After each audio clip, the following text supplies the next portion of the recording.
In order to understand any situation thoroughly, it's always helpful to look at it from different angles. For example, losing weight is something that most people have been challenged with at some point in their lives. It's not uncommon for people on a diet to pull out their before photo and show you how far they've come since they began their program. Many people will also eagerly pull out their goal photo or the after photo. Ever done that? These photos are a source of motivation because they show you where you've come from, where you are currently, and where you're going. Anyone on a diet has a plan that involves increasing certain things like exercise and decreasing others like sugar. Business is no different. There are adjustments along the way that must be made in order to ensure that you remain in business and that it grows into a profitable company. These adjustments become very difficult and even impossible to make if you do not have the correct information available to make them. Financial statements merely represent the activities of your business in a way that will help you make informed and accurate decisions. Because entrepreneurs are often not familiar with the confusing accounting terminology, it's often a surprise to them when they find out that the words financial statements don't refer to 20 different reports or a thick stack of reports, but actually 3 documents. These 3 documents show you a picture of the past, of the present, and of the future state of your business. As you become more confident in reading these, you'll be able to get an objective view of your finances within your business. In the same way as the dieter has before, during, and after photos to better understand their weight loss progress, the entrepreneur can use these 3 documents to better understand their business progress, which assists them to make intelligent and informed decisions. Have you ever been in a situation where you hear people talking about financial statements, financials, management accounts, management financials, annual financials, and you stand hoping no one asks you anything because they are terms that are totally alien to you? You're not alone. Many entrepreneurs who are starting out feel like there are hundreds of documents out there that they should know about, but don't.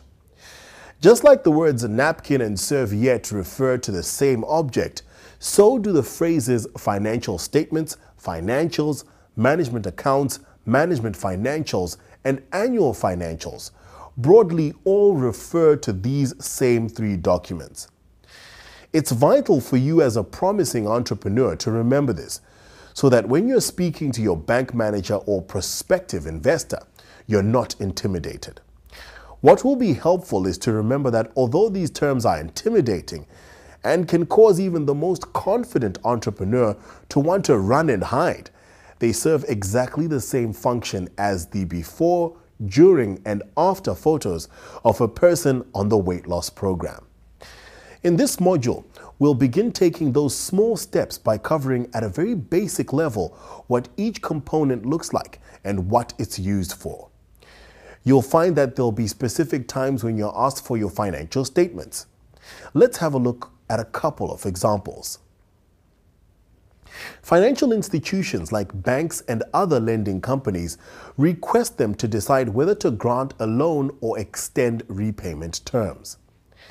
Vendors who are looking at giving credit to your business need to see how many other people you have bought on credit from and whether your business has enough cash to pay them on time. Government entities like SARS need financial statements to check the accuracy of taxes and other duties declared and paid by a company. Prospective investors make use of financial statements to see whether it will be worthwhile investing in your company. They may want to see how much debt you have or whether your monthly expenses are high, for example. You need financial statement information to make informed business decisions. Now let's look at each of the 3 documents so we can understand what unique perspective each one gives you of your business. The first document is the income statement. This is like the before photo of your business. It's like a picture of your business looking back in time. It tells the history of your business for a specific period. It's also often called a profit and loss or P&L statement. Another name for it is the income and expenditure statement. Perhaps those names give you a better idea of what it is. It lists all the income and expenditure of your business for a particular period. In a business, it's impossible to make a profit without spending some money. You have to incur costs or expenses in order to generate an income. This report shows you how much you had to spend in order to make a particular income. It also shows you the detail of what you had to spend it on in order to make that income. By detailing the sales and expenses of a company for a particular period, for example, a month or even a year, the income statement shows how much profit or loss the company made in that period. To understand how an income statement is set up, think of it as a set of stairs. You start at the top with the total amount of sales made during a particular period, and then you go down one step at a time. At each step, you make a deduction for certain costs or other operating expenses connected with making the sale. At the bottom of the stairs, after deducting all of the expenses, you learn how much the company actually earned or lost during that period. People often call this the bottom line. As you go down the stairs and deduct different classes of expenses, you'll encounter 3 different types of profit. These are referred to at different times and for different reasons. Gross profit is the amount remaining after deducting certain costs from your total income earned. These particular costs relate directly to making the product that was sold. So, for example, if you're manufacturing a product, these costs will be the raw materials that you use to make the product. An easy way to remember this type of profit is that the word gross means big or undivided. Net profit is the profit that is left over after all the other business expenses have been deducted. This includes things like rent, stationery, and salaries. Often, these expenses stay the same regardless of whether you make 1 or 100 sales. Net profit can also be called operating profit or profit before tax. Net profit after tax is the profit that is left over once you've deducted the tax that you owe SARS. As mentioned before, it's referred to as the bottom line. A common question by business owners is, why should I look at the income statement? The income statement is a useful document because it'll tell you at a glance whether you are making profit or not. Therefore, should you stay in business or should you change your strategy in some way? It'll show you if you're selling enough to cover the running costs or overheads of the business. If you're not selling enough, it'll guide you on setting new sales targets. By comparing individual expenses in your previous month's statements, you might identify areas where you are overspending. You'll use the information from the income statement to set future budgets. It'll help you to see if your business is worth all the effort that you've put into it. Are you, as the owner, really going to profit from all your hard work? If you're needing to make a purchase like a delivery van or a laptop, you'll be able to plan for this kind of spending by looking at your income statement. If you need funding for your business, the prospective lender will want to see whether your business is profitable. They may want to talk through with you how you can cut costs or increase sales in order to afford repayments. Your income statement will also show you how much tax the business has to pay. The second document that we'll look at is called the balance sheet. When you look in the mirror on any given day, you can properly assess where you're at with regards to your weight loss program. It gives you a snapshot on that day that you can use as a baseline for your behavior going forward. In the same way, a balance sheet provides a helpful snapshot of the business on a given day so that you can move forward strategically. What does the balance sheet show you? It shows you what you own and where you got the money to buy these assets. It shows if you borrowed a lot of money or put large sums of your personal money into the business to fund the buying. The balance sheet is a snapshot of a company on the specific day that is dated in the heading. It's not for a period of time. If I buy or sell a company asset tomorrow, the company's balance sheet will look different today than it will tomorrow. The balance sheet shows whether your business has many debts, and it'll show if you have the money to repay all the loans, the suppliers, and SARS.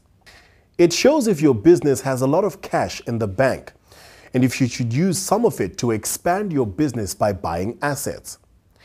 Perhaps you pay a high rental and you should rather use your money to buy your own offices. Or perhaps you could buy bigger, better, or faster tools and equipment to produce more products. It shows if your customers owe you large sums of money, and if you should take some action to reduce this and bring in more cash to the business. It indicates which customers you could be more careful about allowing to buy on credit, or who you could encourage to pay you earlier by giving them an early payment discount. You could then focus on calling these clients more regularly to remind them of the outstanding balance on their account. When you look at the balance sheet, you'll see words that you may not be familiar with. Let's simplify some of this jargon.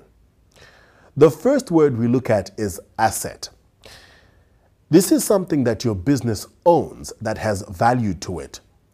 The types of assets are endless, but the common ones are your motor vehicles, your building, and your machinery or equipment that you use to make your products. It's also important to understand that an asset can be an intangible thing, such as money someone owes you.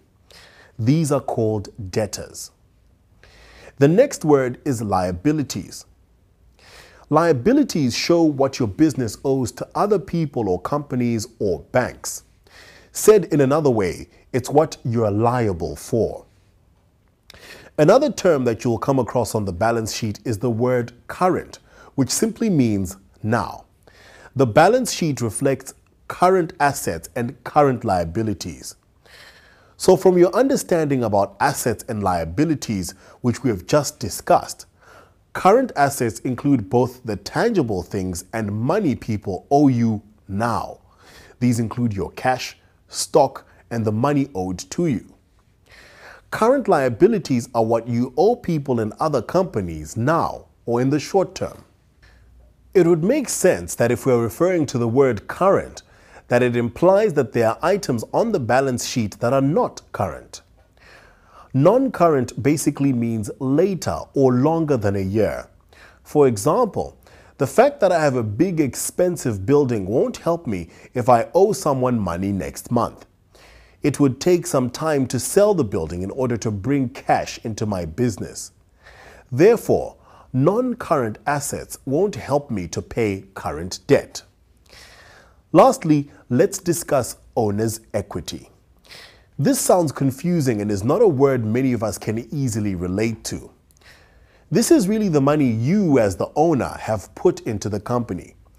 You'll remember that you and your company are two separate legal entities, and so the money that you put into the company to get it started is owed to you by your business.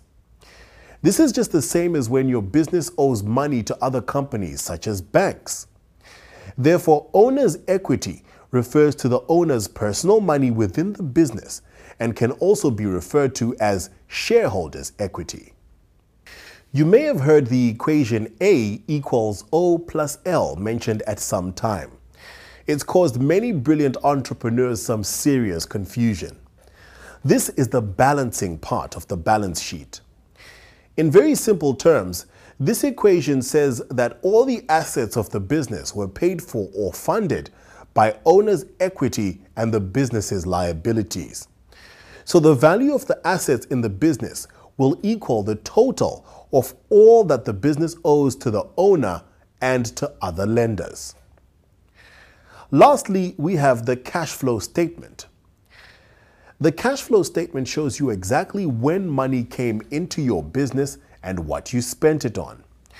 It has the same function in your business as a petrol gauge in your car. A petrol gauge tells you how much petrol you have in your tank. If you don't know how much petrol you have in your car's petrol tank, then you don't know how far you can drive. If you choose to drive somewhere without checking the level of petrol, then you can't be sure that you'll arrive at your destination. The cash flow statement is used in the same way. It's your business petrol gauge. If you know how much petrol you have, you can make informed decisions in your business well before they become a crisis. Tom, have you had your petrol gauge fixed? No, not yet. I ran out of petrol twice last month. You know how difficult it is driving around not knowing if you've got enough petrol to get to where you want to go to, and it happens every day. And especially sometimes when my wife uses the car and she doesn't tell me that she's filled up the car or not. I really hope there's enough today, man. We can't afford to miss this meeting. No, we should have enough. I put in 200 rand on my way home last night. This whole thing, it kind of makes me feel like I do in business every day. We never really know our cash flow situation, right? I mean, we're guessing all the time. Sometimes I think that there's money there, and then when I go to draw, I realize that it's been used to cover an expense that, you know, I don't even know was still outstanding. If we keep going on like this, we're going to come into some serious trouble one day in the future.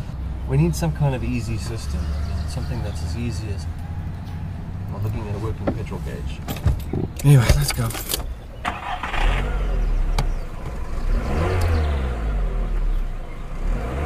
It started. We're moving. Let's hope.